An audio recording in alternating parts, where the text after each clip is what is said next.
Ayan. Okay. Ay, ano sa pinagay? Linisan mo, ha? O, dito ka. Dilinis ka sa dito. Ayan.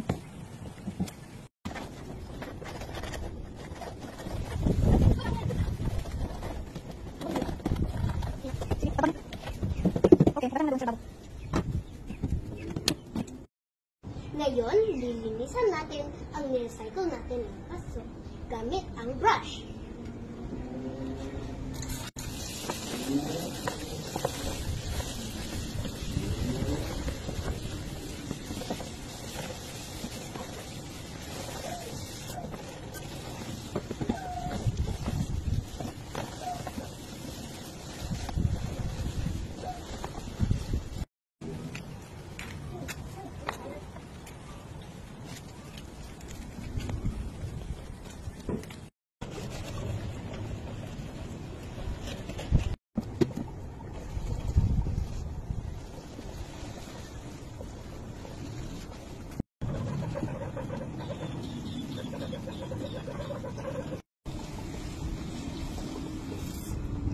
Ngayon ay malinis na.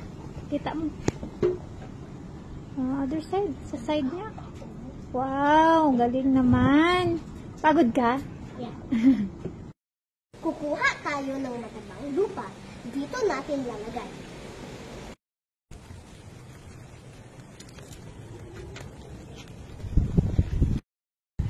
Ilipat natin ang matabang lupa sa lalagyan.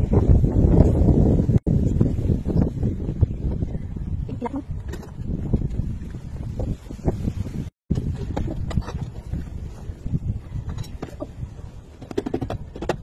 Wow, ganda.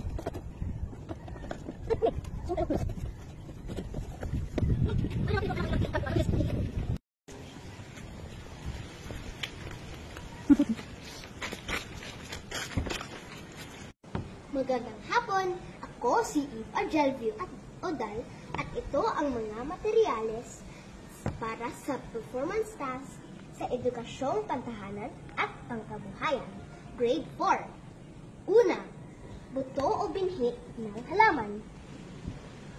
Ang napili kong itanim ay pak choy.